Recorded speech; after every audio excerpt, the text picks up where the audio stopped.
அமெரிக்காவின் மசாசூசெட் மாகாணத்தின் செனட் தேர்தலில் சுயேட்சையாக போட்டியிடுகிறார் இந்தியாவை பூர்வீகமாக கொண்ட சிவ ஐயாதுரை. இந்திய அரசியல்வாதிகளைப் போலத்தான் அமெரிக்க அரசியல்வாதிகளும் ஊழலில் திளைத்துள்ளனர் என குற்றம் சாட்டும் அவர், அதிகாரத்தில் கல்வியாளர்களும் அறிவியல் விஞ்ஞானிகளும் வர வேண்டும் என்கிறார். இமெயிலை கண்டுபிடித்த அந்த தமிழரிடம் ஸ்கைப் மூலம் தொடர்பு கொண்டு நம்முடைய நெறியாளர் மனோஜ்குமாருக்கு சிவ ஐயாதுரை அளித்த பிரத்யேக பேட்டியை பார்க்கலாம்.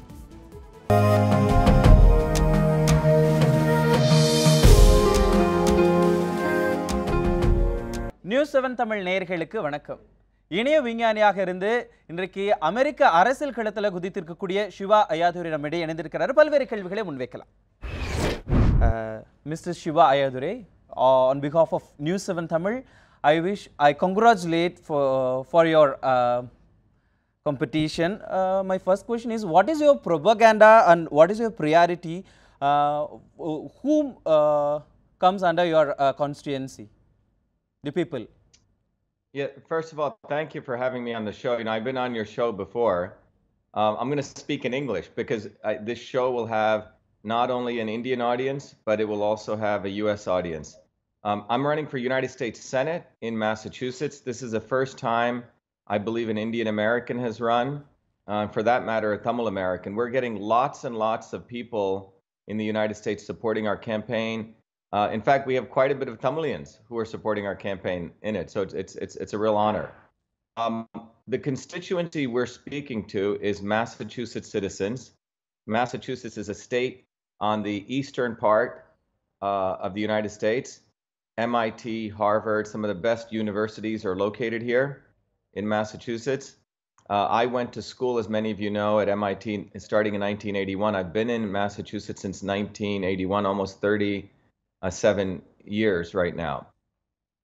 So Massachusetts is also known for a lot of innovation, technology, etc., biotech technology. And so I'm running on a campaign really to recognize that we need people in government who actually are innovators, scientists, educators, workers. Typically, U.S. politics, and for that matter, even Indian politics, has been run by families or it's been run by people who are career politicians. So our goal is to break that mold in Massachusetts, and for that matter, the country. So that's why I'm running for U.S. Senate, and the constituency, again, is Massachusetts citizens. Being a first Indian American to contest in the election, what means you to contest in this election? What is the basic idea of contesting? Yes, so it's a good question. First of all, I'm the first Indian American to contest in a U.S. Senate election in Massachusetts. Not only are we contesting, we're also on the ballot, so that's very historical. We're the first person of my origin on the U.S. ballot. But more importantly, the reason I'm contesting is because I've had a very successful career as an inventor, as a scientist and entrepreneur. But some of you may know I've also been a fighter. You know, in India has a caste system, some of you may know. We grew up in the caste system being considered one of the lowest castes in India. So I've always had a deep interest in justice and understanding systems. So when I came to the United States in 1970 as a 7-year-old boy, I worked very hard in the public school systems, did extremely well. And when I went to MIT, I was very interested in systems, you know, political systems, medical systems, all different kinds of systems. And if many of those who know me know that I've always, in parallel to my innovation and scientific work, also done a lot of work in terms of social struggles, right? So I, as a 17, 18-year-old student, made sure more poor blacks, poor whites, minorities came to MIT. I fought against the war in Iraq. The United States went into Iraq. I was a political activist against that. I was the first scientist really to expose Monsanto. Some of you may know this company called Monsanto, which is a very large company which pollutes the world with their pesticides and with genetically engineered foods. And I use my scientific activism to expose that. So running for United States Senate is actually in the tradition of the founders of the United States, who were scientists, engineers, blacksmiths, workers. And so I think, I think more people who actually work for a living should be involved in politics. I mean, in India, you have people like Rahul Gandhi, who has no qualifications of any kind. Modi was the first prime minister in India who actually had a background, who actually worked for a living. But most of the politicians in India either are film stars um, or they have no political background except thuggery. And in the United States, it's not that different, actually. So we want to change that entire pattern where we get everyday, intelligent people who actually care and who actually work for a living involved in politics. As you mentioned, you are a techie expert, but you are entering into politics. How come you handle this conversion? What you have to understand is your question is putting people into different buckets. Do you follow what I'm saying, Manoj? You know, Benjamin Franklin was a scientist, an engineer, a artist, a business person. George Washington was a surveyor. He was a farmer. Jefferson was an architect, an engineer of all sorts, an inventor. The history of American politics was always people who were workers who were participating. It's only been somewhat in the last 100 years that you had politics being taken over by, frankly, people who are not that intelligent, who are very corrupt, and whose entire life is based on being a politician. I don't even know what a politician is. It's a very stupid word, actually. I strongly agree that, as you mentioned, the Indian politics and American politics are entirely different. I agree. But my question is, similar. How come Mr. Techie expert, Mr. Shiva Ayyadurai, to handle these policies, you may have some policies in your politics. How come a techie expert can handle this? Well, because I'm not just a technology expert, you know. What I view myself as a systems scientist, a systems guy. So, the caste system is a system. Siddha, our medical system, is a system. Email is a system. Do you understand what I'm saying? These are all complex systems. And once you understand the principles of systems, everything you see is about solving problems. The goal of entering political life is to solve big problems like educational problems, right? Environmental problems, governance problems. So one of our key platforms is the United States, we need more vocational technical schools. The United States doesn't produce enough engineers, it doesn't produce enough doctors, it doesn't produce enough plumbers, electricians, etc. So that's a educational systems problem. Well, that's what I know how to solve. The other issue is in the United States, the cost of the healthcare system is extremely high. 20% of the United States budget goes into healthcare. We need to lower that cost. And as a business person, as an entrepreneur, I know how to do that. So when you say you're a techie, it's one thing is if you're a technical guy just doing programming. But if you're someone who has had to build a business, architect large systems, this is essentially a large-scale systems problem. That's what government is. So it's actually, we need more people who know how to do system stuff in government. As we heard that you are coming basically from the biological background also, and also do you have any ideas, do you have any plans to introduce our own Indian policies or Indian cultures like Siddha, medicine, etc. In America? Yeah, it's a good question. Look, in the United States right now, you have two systems of medicine. One system of medicine is what you call the allopathic or conventional medical system, which is essentially came from wartime medicine, surgery, antibiotics, steroids, big pharma. And the history of that medical system was to put a soldier back on the field. So that system of medicine is good when you have a crisis. There's another system of medicine called preventative medicine, which includes what you put in your mouth, what you eat, yoga, exercise, etc. This preventative system of medicine is what Siddha and Ayurveda were about. It's about preventing and strengthening your body. Now, in the United States, there are nearly 40 million Americans who practice yoga. 40 million Americans, which means 1 out of nearly 8 to 10 Americans practice yoga. So the Americans are already adopting many of the Indian, or they're exploring it in a very, very powerful way. So for example, turmeric, which you would call manjal or haldi, is being used all over America by those people who are seeking better health. So you already have Americans embracing preventative medicine, and obviously there's conventional medicine. And my goal is to integrate both of them, and that's what my research has been about. So part of it is the National Institute of Health. One of the things we're going to do, what I'll fight for as a senator, is to make sure that we incorporate more alternative also systems of medicine like Siddha Ayurveda, and explore them. You know, in the 1970s, the United States government embraced Chinese medicine, acupuncture, because the president of the United States at the time, Nixon, had a very good relationship with China. And I think, obviously, the system of Indian medicine is 5,000 years old. There's probably huge amounts of wealth of solutions there. And Americans are very, very open to many different cultures. So obviously, I'm going to support that. Citizens of Massachusetts, they can believe what you are trying to expose as a candidate. But my next question is, what happened on Great Barrington a few days back?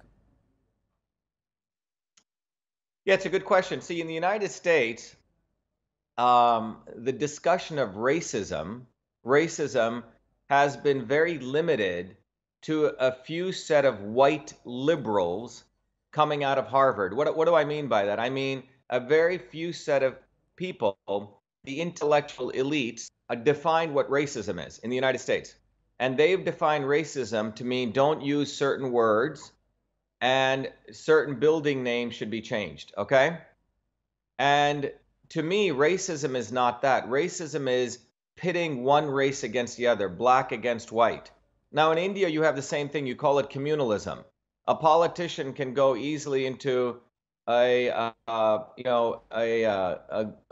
a Gujarati neighborhood and point fingers at Tamilians, and another guy can go into Tamilians and point fingers at Gujaratis. Do you follow what I'm saying? That's communalism.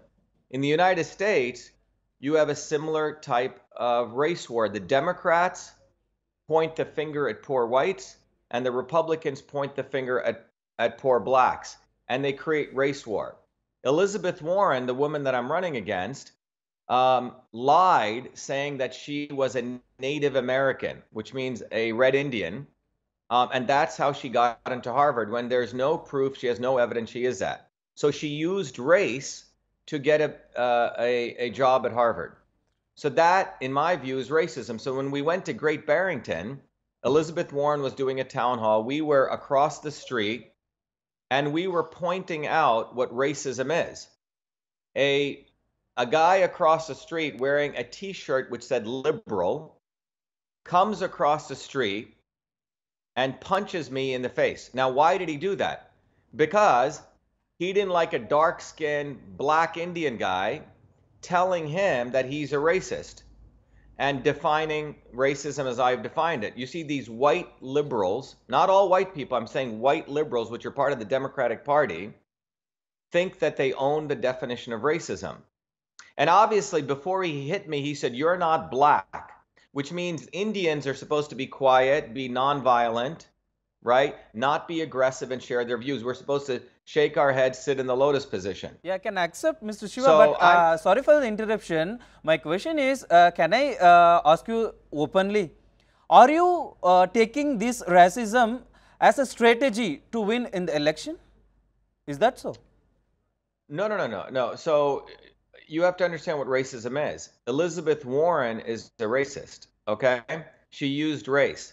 What we are doing is, and in the United States, the politicians, if you listen to me carefully, and listen to this carefully because I don't think you understood what I was saying, is that one political party, like the Democrats, blame the poor white workers. Do you follow? Yeah. My another question is, during 2007... Well, let me finish.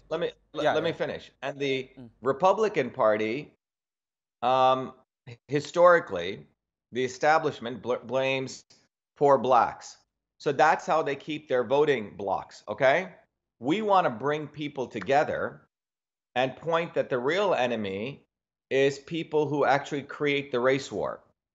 All right? So we want to define racism in a new way to bring the country together, because both parties want racism. They want race war.